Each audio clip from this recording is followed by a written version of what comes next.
Hello everyone, guys. I hope you all are doing well. I am Nathan. Today we are going to start a part 3 of fundamental partnership. So let us start it.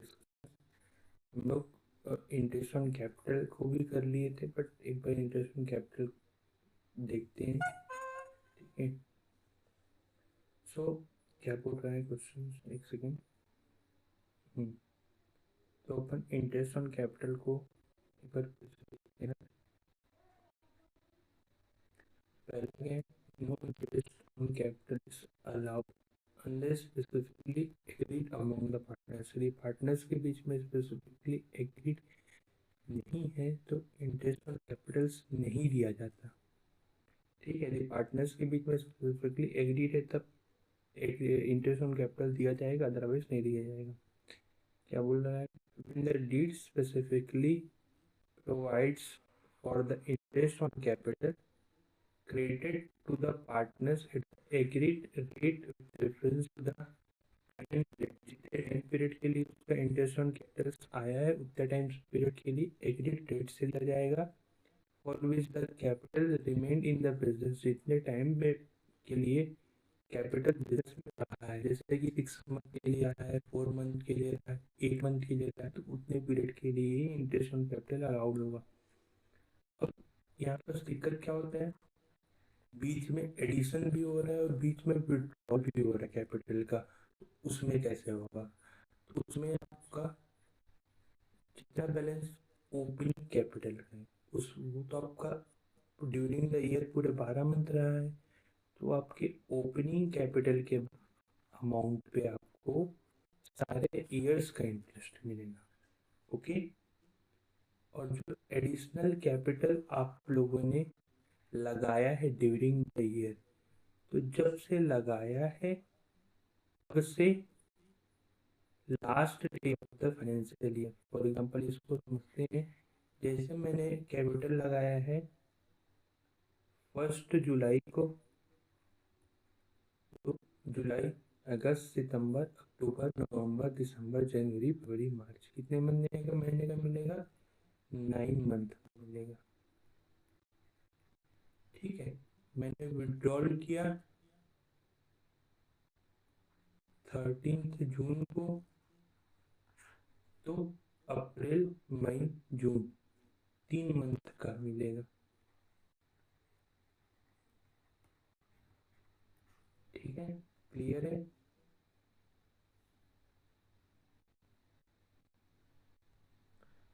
अब यहाँ पर क्या बोल रहा है, as clarified earlier, interest on capital is allowed only when the firm has earned a profit during the accounting year। Interest on capital हम लोग कब देंगे? जब फर्म को ड्यूरिंग द ईयर प्रॉफिट हुआ है तब देंगे। Hence no interest on capital will be allowed during the year in which firm has incurred the net loss in an year। यदि किसी ईयर में फर्म को नेट लॉस हो रहा है तो उस केस में इंटरेस्ट ऑन कैपिटल नहीं दिया जाएगा। ठीक है, उस केस में अपन इंटरेस्ट ऑन कैपिटल्स नहीं देंगे पार्टनर्स को। अगला क्या है, the profit from the firm is less than the amount due to the partners. मतलब जो प्रॉफिट हुआ है लेकिन जितना इंटरेस्ट ऑन कैपिटल देना चाहिए था उससे कम प्रॉफिट हुआ है, तो प्रॉफिट के एक्सटेंट तक ही अपन लोग डिस्ट्रीब्यूट करेंगे पार्टनर्स को, उतना तक ही इंटरेस्ट ऑन कैपिटल अलाउ करें। ठीक है, अब अगला क्या बोल रहा है, interest on drawing. Interest on drawing का 2-3 केस, जैसे अपन फिक्स अमाउंट विड्रॉ कर रहे हैं हर एक मंथ में, जैसे मैं 5,000 है तो हर एक मंथ में 5,000 ही विड्रॉ कर रहा हूँ, तो उसमें कैसे होगा? पहला एक क्वेश्चन में दिया होगा आपको कि first day of the month withdraw कर रहा है, at the end of the month withdraw कर रहा है, या middle of the first day of the month, मतलब 1 जनवरी, 1 फेब, 1 मार्च ऐसे विड्रॉल कर रहा है क्या, कि वो 31 मार्च को विड्रॉ कर रहे हैं कि क्या कर रहे हैं? तो ये क्वेश्चन में आपको मेंशन होगा। तो यदि आप फर्स्ट डे में विड्रॉल कर रहे हैं तो आपका 6.5 मंथ से आपको मल्टीप्लाई करना पड़ेगा। यदि आप एंड ऑफ द मंथ में कर रहे हैं तो 5.5 मंथ से मल्टीप्लाई करना पड़ेगा, ठीक है। और यदि आप मिडिल ऑफ द मंथ कर रहे हैं तो 6 मंथ से करना पड़ेगा। ये कब के केस में है? यदि आप विड्रॉल मंथली कर रहे हैं, ठीक है। यदि आपका विड्रॉल मंथली है तब के केस का है। यदि आपका विड्रॉल क्वार्टरली है, ठीक है, आप क्वार्टरली विड्रॉल कर रहे हैं और आप इन ऑफ द क्वार्टर कर रहे हैं, इसमें देखते हैं एक बार क्या है। When amount is withdrawn beginning, यहाँ पर बिगिनिंग ऑफ द क्वार्टर का है, तो यदि बिगिनिंग ऑफ द क्वार्टर है तो 7.5 मंथ लिया जाएगा। और यदि एंड ऑफ द क्वार्टर है तो 4.5 मंथ लिया जाएगा, ठीक है। यदि बिगिनिंग ऑफ द क्वार्टर है तो 7.5 मंथ लिया जाएगा और यदि एंड ऑफ द क्वार्टर है तो 4.5 मंथ लिया जाएगा।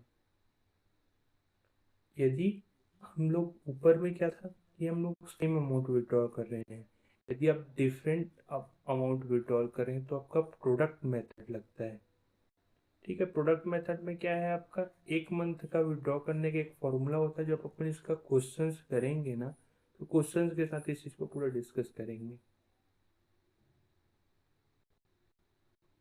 ठीक है। यदि आपको स्पेसिफाई ही नहीं किया है कि कितने मंथ के लिए विड्रॉ कर रहे हैं कि क्या कर रहे हैं, तब आपका कैसे लगने वाला है, तब आपका 6 मंथ के लिए लगेगा। ये माना जाएगा कि वो इवनली विड्रॉ किया गया है थ्रू आउट द ईयर और अपन लोग 6 मंथ का लगाएंगे, ठीक है। अब एक जो गारंटी का कॉन्सेप्ट अपन देख लेते हैं, पास्ट एडजस्टमेंट तो अपन कल एक लास्ट टॉपिक देख लेंगे। गारंटी क्या होता है ना, मान लो किसी बिजनेस में पार्टनर्स को डर रहता है कि उसको प्रॉफिट नहीं होगा, तो जो बाकी पार्टनर्स है ना, ओल्ड पार्टनर्स, वो न्यू पार्टनर्स को गारंटी देते हैं कि आपको इतने प्रॉफिट तो होगा, और यदि नहीं होगा तो गारंटी दिया हुआ पार्टनर्स उसको देगा। तो इसी को गारंटी ऑफ पार्टनर्स का है। इसका भी क्वेश्चन हम लोग ना प्रैक्टिकल के साथ ही देखेंगे। मिनिमम उतना उसको प्रॉफिट मिलेगा उस चीज़ की जो पार्टनर्स गारंटी देता है ना, उसको बोलते हैं गारंटी ऑफ प्रॉफिट, ठीक है। अब अपन पास्ट एडजस्टमेंट के केसेस कुछ क्वेश्चंस कल से स्टार्ट करेंगे, ठीक है। सो आपको ये वीडियो पसंद आया प्लीज़ लाइक, सब्सक्राइब और शेयर करें। तो थैंक यू एवरीवन।